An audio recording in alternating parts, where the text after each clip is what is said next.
겠습니다.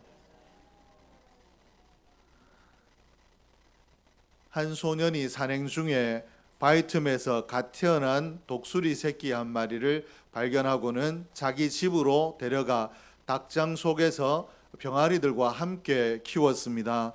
그래서 이 독수리 새끼는 자기가 독수리 새끼다라는 존재를 모르고 병아리 닭의 새끼인 줄로 알고 자라게 되었습니다.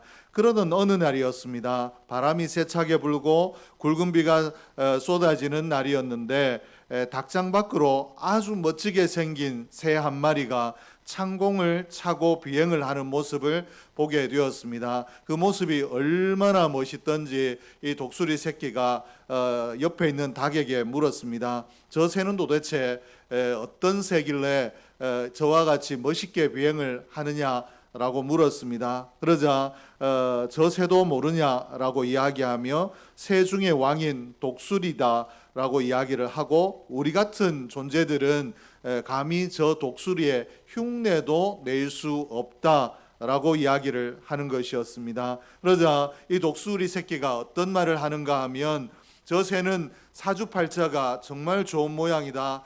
어쩌면 나는 이런 닭의 신세로 태어나서 이 닭장 속에서 살아가는데 저 새는 저렇게 하늘을 멋있게 날며 사는가라고 이야기를 했다고 합니다. 그리고 그 후로도 독수리는 자기가 독수리 새끼라는 것을 깨닫지 못하고 닭장 속에서 그저 닭의 새끼인 줄로 알고 병아리들과 함께 닭으로 자라나서 닭으로 살다가 죽었다라는 이야기입니다. 독수리가 일생을 병아리로 살다가 또 닭으로 살게 된 이 이야기에는 이렇게 된 데는 사주팔자가 문제가 아니었습니다.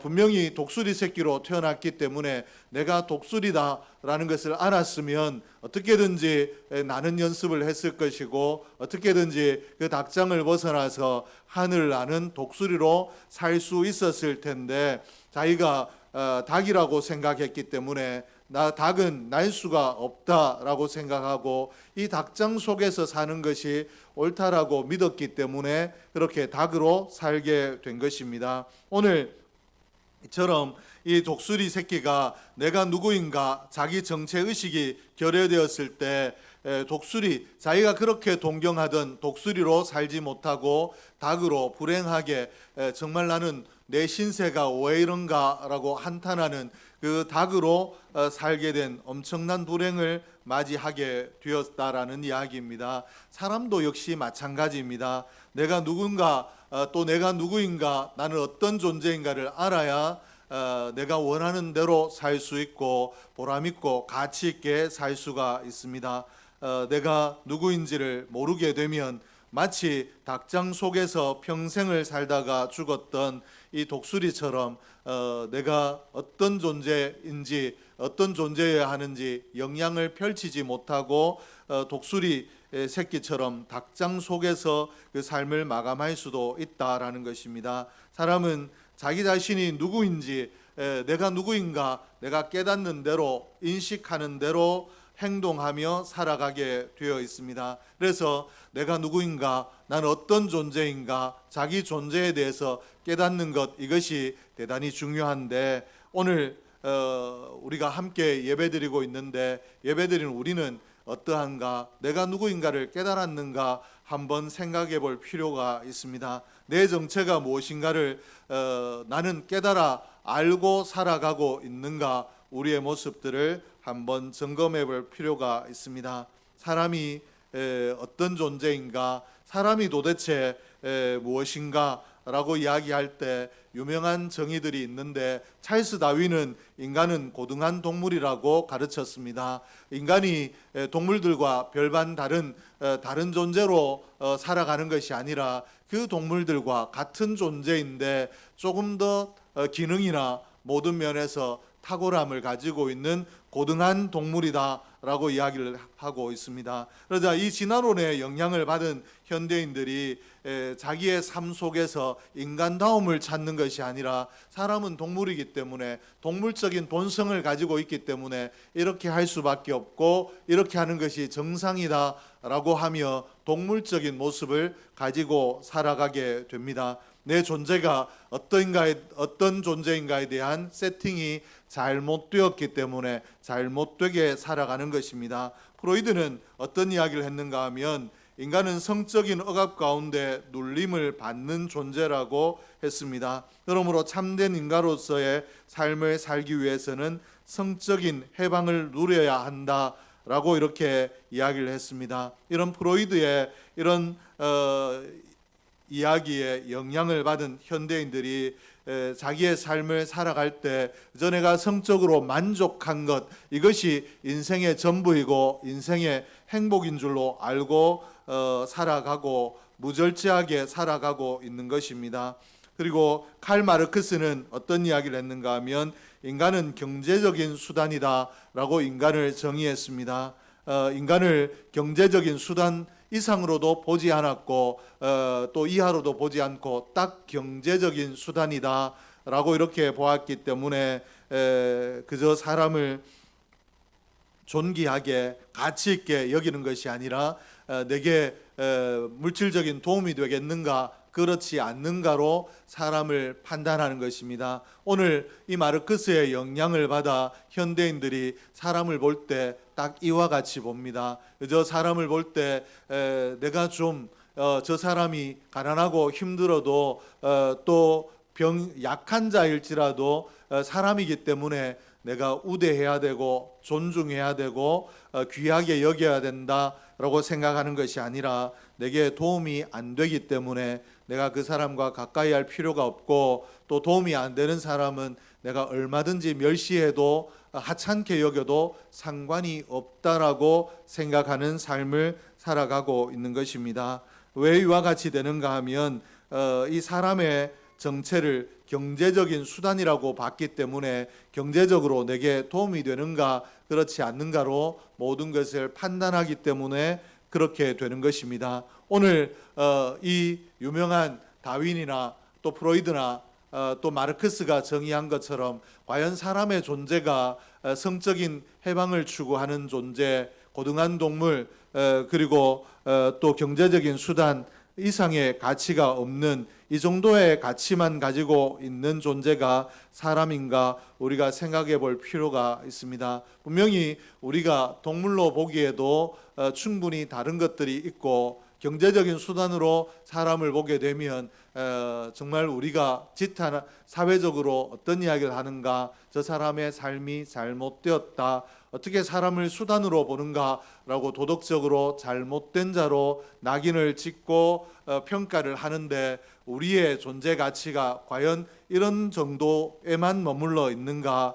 오늘 우리가 성경에서 그 답을 좀 얻으려고 합니다. 하나님께서는 성경에서는 도대체 사람을 어떤 존재라고 이야기하는가? 그리고 우리가 이 다윈이나 프로이드 그리고 마르크스가 이야기하는 것으로만 사람을 보는 것이 아니라 하나님께서 보시는 대로 하나님께서 정의하시는 대로 사람을 보고 사람을 대우하며 또 나도 하나님께서 보시는 대로 그런 사람으로 살기 위해서 우리의 삶을 노력하며 살기 위해 성경에서는 사람을 어떻게 정의하고 있는가 살펴볼 텐데 성경은 첫째로 사람을 사랑의 대상이라고 정의하고 있습니다. 1절 말씀에 보니까 여호와 우리 주여 주의 이름이 온 땅에 어찌 그리 아름다운지요 주의 영광이 하늘을 덮었나이다. 그리고 3절에 주의 손가락으로 만드신 주의 하늘과 주께서 베풀어 두신 달과 별들을 내가 보오니 다윗이 하나님 만드신 세계를 찬양하고 있는 구절들인데 다윗이 이렇게만 하는 것이 아니라 4절에 가서 어떻게 기록하고 있는가 하면 사람이 무엇이기에 주께서 그를 생각하시며 인자가 무엇이기에 주께서 그를 돌보시니까. 다윗이 우주에 가득한 하나님의 창조의 영광, 하나님의 창조 세계가 얼마나 대단하고 아름다운가를 이야기하고 난 이후에 어떤 고백을 하고 있는가 하면 하나님께서 사람이 도대체 어떤 존재이기에 하나님께서 이 사람을 돌보시는가, 하나님께서 만들어 놓으신 이 대단한 우주에 하나님의 피조물들, 다른 피조물보다 사람이 다르다라고 이렇게 정의를 하고 있습니다. 오늘 4절 말씀해 보니까 사람이 무엇이기에 이렇게 이야기했고, 또 인자가 무엇이기에 하나님께서 돌보시는가 이렇게 이야기했는데, 다윗이 사람을 어떻게 표현하고 있는가 하면 사람이란 말과 인자라는 말로 사람의 정체를 표현하고 있습니다. 그러므로 사람은 도대체 어떤 의미를 가지고 있고, 또 인자란 말은 어떤 의미를 가지고 있는가 좀 살펴볼 텐데, 오늘 성경에서 이야기하는 사람이란 말은 히브리어로 에노시입니다. 이 에노시는 깨지기 쉽고 부패하기 쉬운 존재다라는 뜻을 가지고 있습니다. 그러므로 다윗이 우리 인간을 사람이라고 정의했을 때 사람은 어떤 존재인가, 쉽게 깨지고 부서지는 존재가 사람이라고 말하고 있는 것입니다.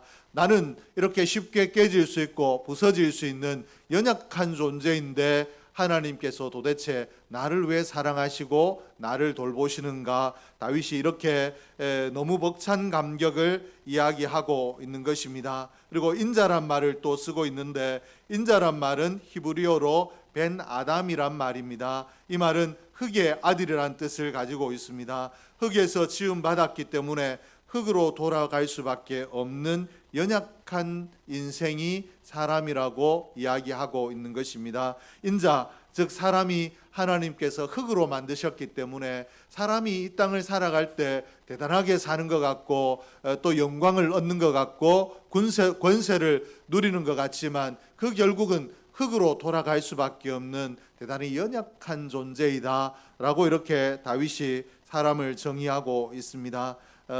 사람이 깨어지기 쉽고 부패하기 쉬운 존재, 그리고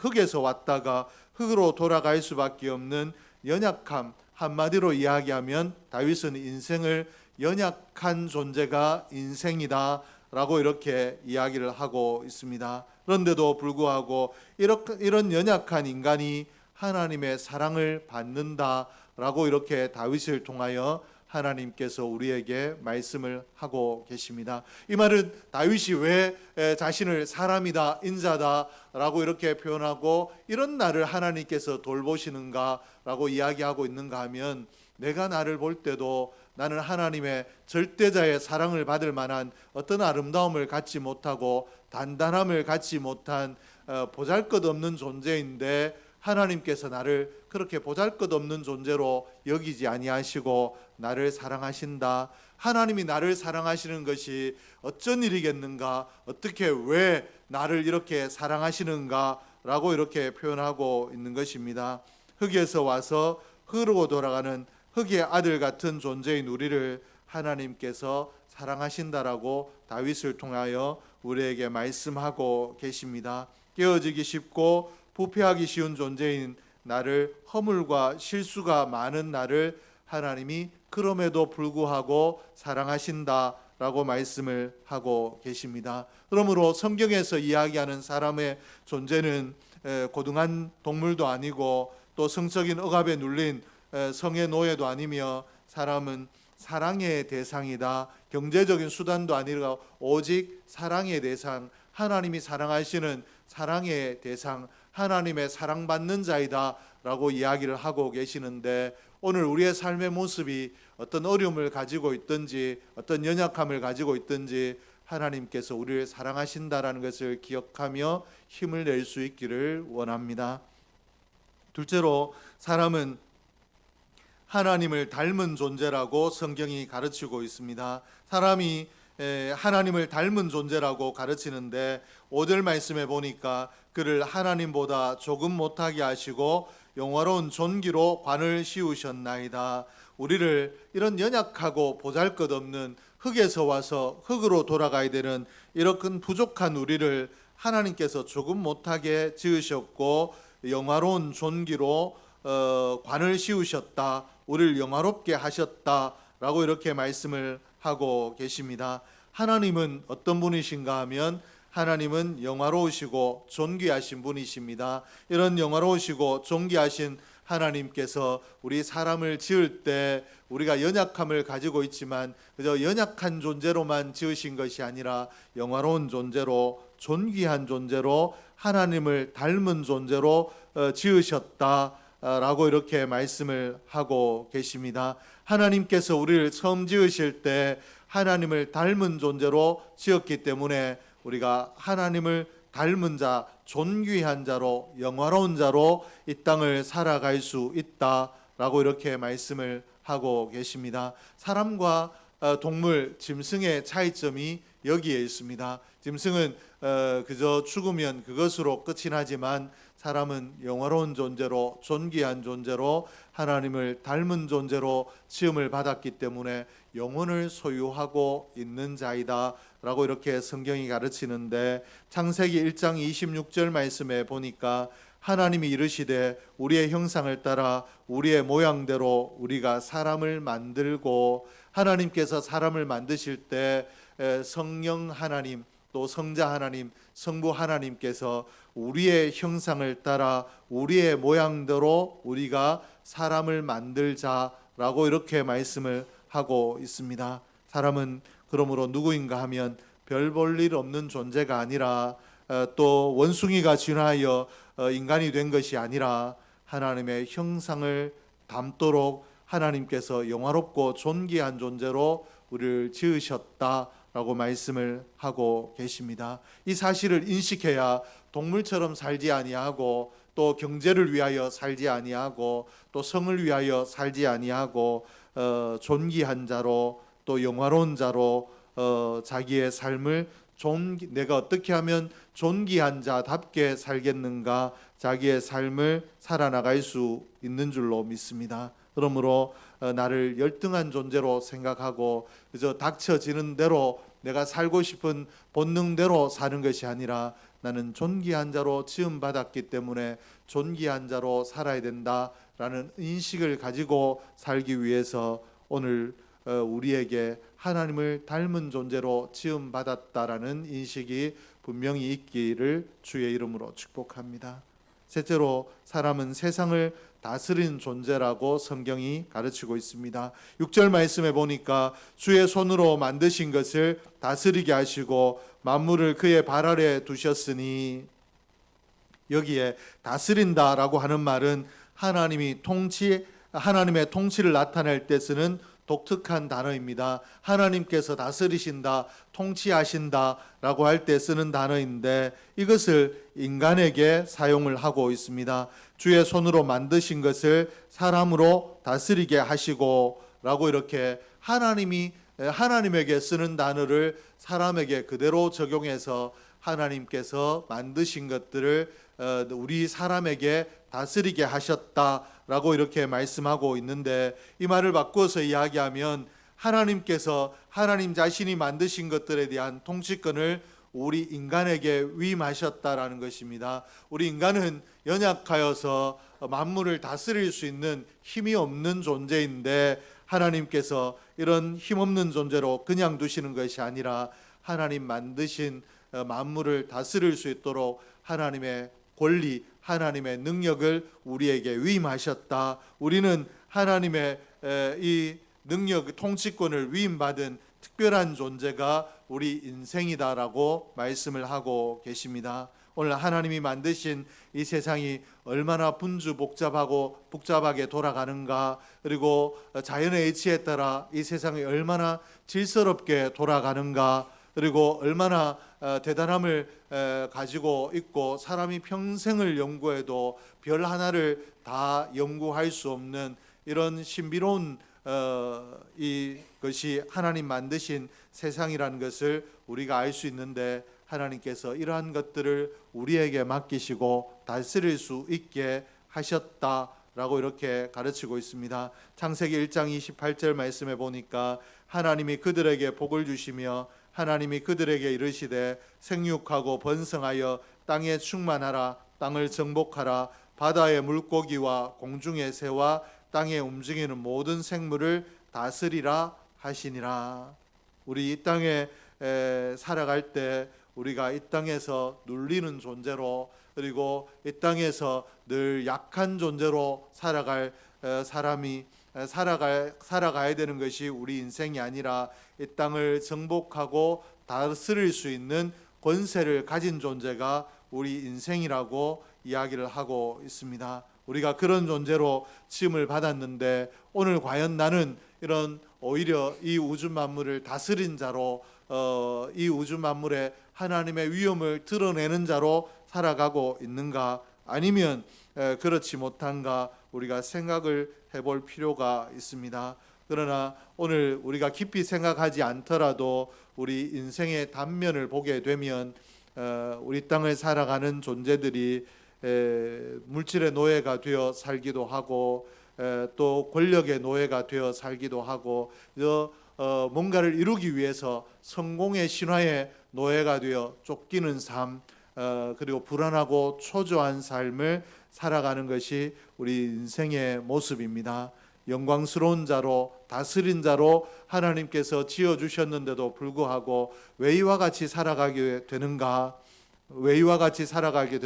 하면 우리 인생이 어떤 존재인지를 깨닫지 못했기 때문에 그렇습니다. 그러면 우리 오늘 하나님께서는 우리 인생에 대해서 이야기하실 때 우리 인생이 하나님의 사랑을 받는 사랑의 대상이라고 말씀을 하셨고, 하나님을 닮은 자이며 세상을 다스린 존재로 지음을 받았다라고 말씀을 하고 있는데, 오늘 이 말씀대로 살지 못하는 우리가 과연 이런 말씀대로 살아가는 존재로 회복될 수 있는가?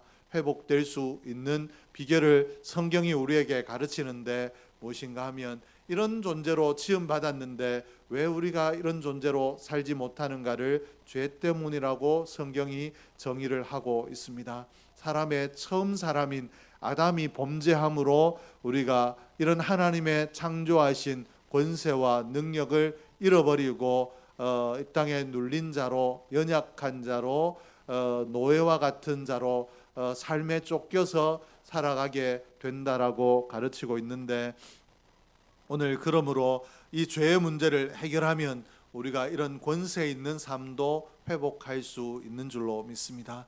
그러면 우리 인생에게 있는 처음 사람이 하나님의 말씀을 어김으로 지은 이 원죄는 어떻게 해서 해결될 수 있는가? 하나님께서 구원의 방법으로 이 땅에 보내신 하나님의 아들 독생자 예수가 나를 위하여 십자가에 죽어주셨다라는 사실을 인정하고 믿으면 우리 원죄가 해결이 되고 원죄에서 자유로운 자로, 그러므로 하나님께서 지으신 그 형상을 회복해 가는 자로, 그리고 마침내 궁극적으로 온전히 회복한 자로 하나님 앞에 서게 되는 그런 영광을 얻게 되는 줄로 믿습니다. 오늘 우리가 이렇게 살아야 될 텐데, 우리 삶이 내가 계획하고 내가 마음먹은 대로 내 삶을 끌어가는 것이 아니라 인생이 나를 끌어간다라고 이야기할 정도로 우리의 삶이 내가 마음먹은 대로 사라지지가 않습니다. 그래서 괴테는 어떤 이야기를 했는가 하면, 인생은 속아서 사는 동물이라고 이야기를 했습니다. 자기 마음대로 자기 의지대로 살 수 있을 거라고 생각하고 살지만 그 생각에 속아서 끌려가는 인생이 사람이라고 이야기한 것입니다. 로마서 3장 23절 말씀에 보니까 모든 사람이 죄를 범하였음에 하나님의 영광에 이르지 못하더니, 죄가 있으면 괴테가 이야기한 것처럼 우리는 속아서 사는 삶을 살 수밖에 없습니다. 잘 될 줄로 속아서 살다가 실패하게 되고, 또 행복하게 살 줄 알고 시작했다가 불행하게 삶을 마감하게 되는 그런 안타까운 인생으로 살 수밖에 없는데, 오늘 죄를 가진 인생이 이러하다라고 말씀을 하십니다. 그러므로 사도행전 4장 12절에 보면, 다른 이로서는 구원을 받을 수 없나니 천하 사람 중에 구원을 받을 만한 다른 이름을 우리에게 주신 일이 없음이라 하였더라.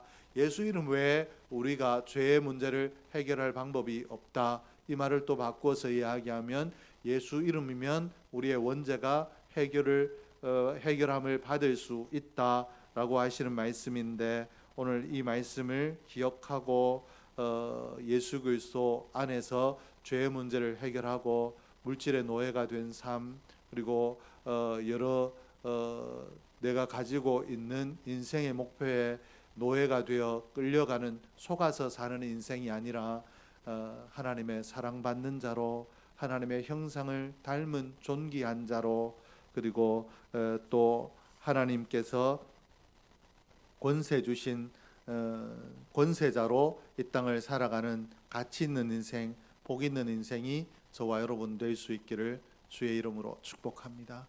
기도하겠습니다.